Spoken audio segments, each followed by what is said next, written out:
Peasant Productions presents the mathematics of ESP. Why it works, even if you don't believe in it. Got in a conversation yesterday, actually past a couple of days, with some people that were trying to say that capitalism is terribly bad and it's horribly evil and all that. First off, capitalism is nothing more than a commerce vehicle, and technically it is the only system you have on your planet, okay? There is nothing other than the idea that if, like for instance, I didn't make this cup, I bought it. Therefore I paid somebody. Somebody made it and they sold it to make a profit, okay? That is capitalism. Nothing else is capitalism. There is no governmental system of capitalism. This is simply commerce and nothing more.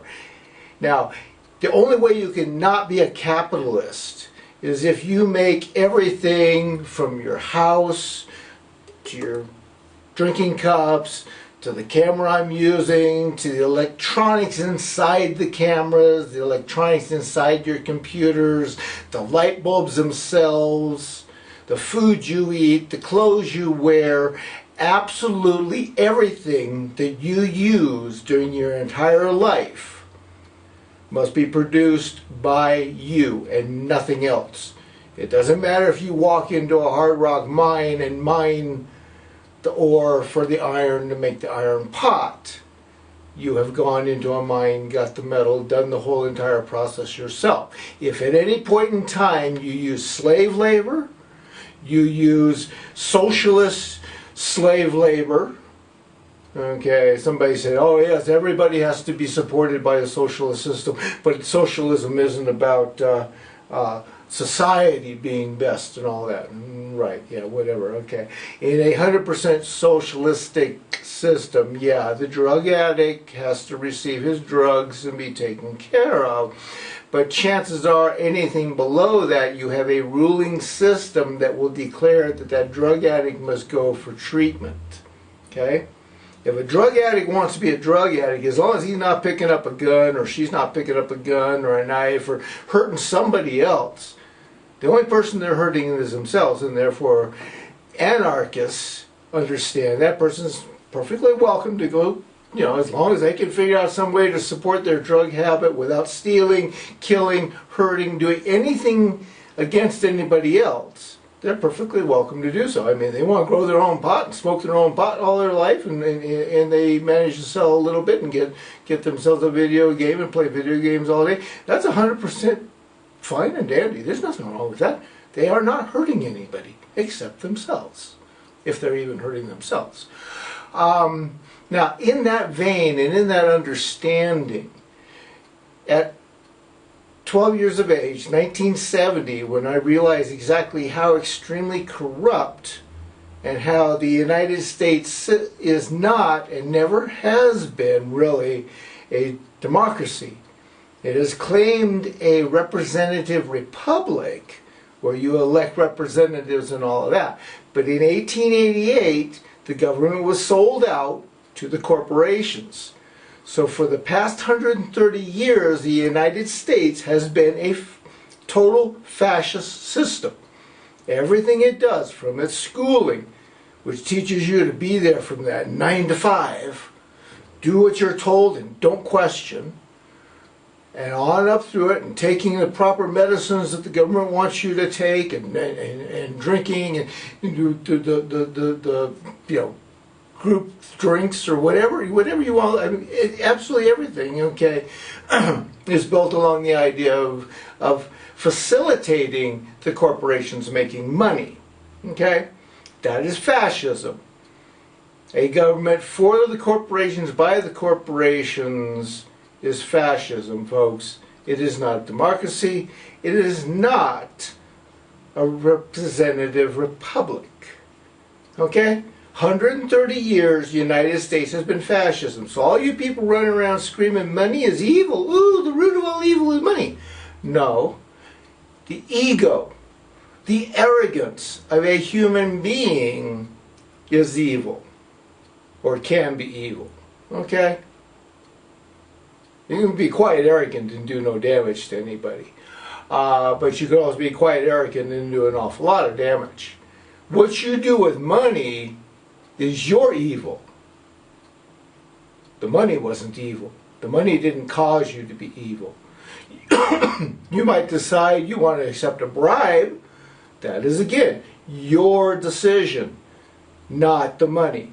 Money is an inanimate object, and money is actually an illusionary object because countries just simply create money, what they want to use for a legal tender. Look on a U.S., $5 bill, $1 bill, $10 bill, and it always says, this is legally accepted tender for transactions.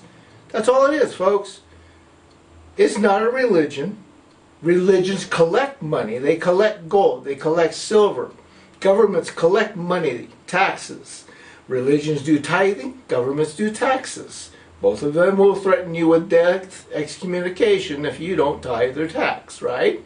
Okay, so you are under threat of death if you do not give your time, your energy, your money to a fictitious thing, be it a religion or a government, okay? An imaginary thing that some one person at some point in the way past history decided was a government or a religion or whatever. You might have, you might have a bunch of people get together and be that religion, create that religion together, and one guy, hey, let's start the doodah religion. And a bunch of doodah members get together, yeah, okay. Fine, you got the doodah religion, you got an initial creator. Okay? It has to be an initial person. Male or female, little child, ancient antique like me. Doesn't matter. An initial creator is always present. Then you have all the other people around. Okay? In the 1970s, I realized that, one of the biggest fallacies that Americans believe is that kids getting out of high school should go jump in the war wagons and get themselves shot and killed. What do they say? Our biggest and our best brains are going to war for us. They're going to go fight for us. Why do our biggest and best brains go to war? Because the 0.001% elite do not want competition. The politicians don't want competition either. That's why most politicians don't have much of a history of being involved in any of the wars, and they are extremely proud to tell you have to be a patriot and go to war. And they vote for war, and they vote for war bonds, and they vote for all that stuff. Okay, so I did a flip on that idea. Instead of kids getting out of high school going to war for 4 years, they go to politician for 4 years. They go into all of your representatives, all your mayors, all your council members, all your presidents, all your governors. All of these people are kids fresh out of high school. Why? Very simple. One, and I'm going to set my cup down so I can use my fingers here. One, they're youngsters. They got to live with their decisions. Most politicians are ancient old farts who, whether they're male or female, they don't care that what they're doing is going to be extremely destructive in 20 years because they're going to be retired and fat on the cat. Okay? Two, it's your best and brightest minds. They're going to be thinking about stuff. They're going to be concerned about stuff. They're going to wonder about the environment. They're going to wonder about bad coal. Sorry to say, I say coal and oil at the same time. Bad oil, bad coal, bad petroleum products. You can't remove it instantly, but you sure can start cleaning it up. Instead of 50 years after I pointed out the problems, or actually, what would it be, 45 years. 1974, I did 44 years actually. 1974, I did a report on petroleum and how corrupt it was. Okay? Long time for me to be talking about the corruption, and you look at the disgusting disease that they have turned this world into. Okay, the kids do only 4 years. And there's always a new inflow of people, children, coming out of schools, so they all go into service. And they all go into different parts, and they're moving around, and they're doing certain different things, okay? Somebody might be a president for 1 year and decide, okay, hey man, it's your turn, and trade it off to somebody else, okay? Very, very hard to have lifers when you're only allowed to be in there for 4 years, no matter what the office is, no matter what the situation is, no matter what it is. And anybody that's actually ignorant enough to say, oh, they can't know anything, you never sat down and talked with a kid, have you? Yeah. You have sat down and listened to the hierarchy tell you not to be intelligent. Okay? So you got no bribe system. You got no reason to put stupid people in office. You don't have a voting type system anymore. You are simply in service. You do your service, you leave, you have a little bit of pension out of it maybe so that you can go out and find something else to do. But you never, ever, ever return to being any kind of politician for any reason. Okay? It's that simple. The whole entire hierarchy of the elite rich is broken just that fast. You also end 99% of all wars because kids see that the wars, you know, we're fighting a war. I mean, think about it. The Jews and the Arabs and the Palestinians and all those admit that they're fighting a 4,000-year-old war. Why the heck are they doing something that is, you know, thousands of years old? Why the heck are the Catholics still going around slandering and cutting and chopping up people and saying that it doesn't matter because they're not human, because they're not Christians or they're not Catholics and they don't worship a murder weapon called the cross? Yeah. It's totally illogical. Nobody's going to go to war. Or there's going to be very few wars.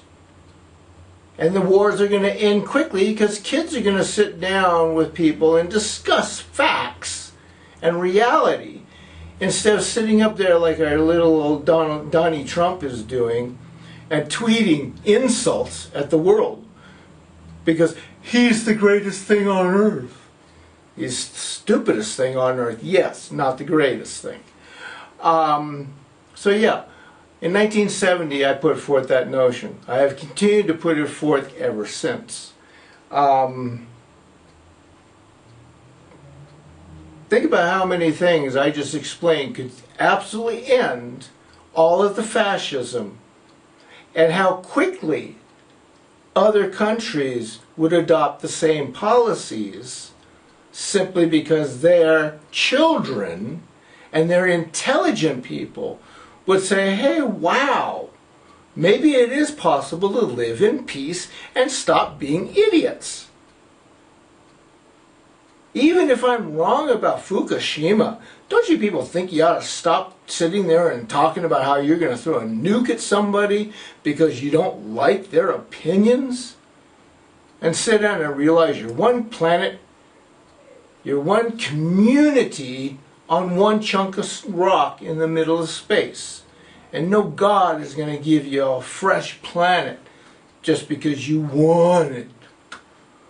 So yeah, I had that idea back in the 70s. It's never taken hold. It's always been ridiculed. And it is by far what I will push when the United States surrenders, because I'm at war with them. And I will be using this kind of logic. I'm using this kind of power. And I know what the heck I'm doing. And you folks aren't winning, are you? Yeah. Enjoy. Anyway, just a thought.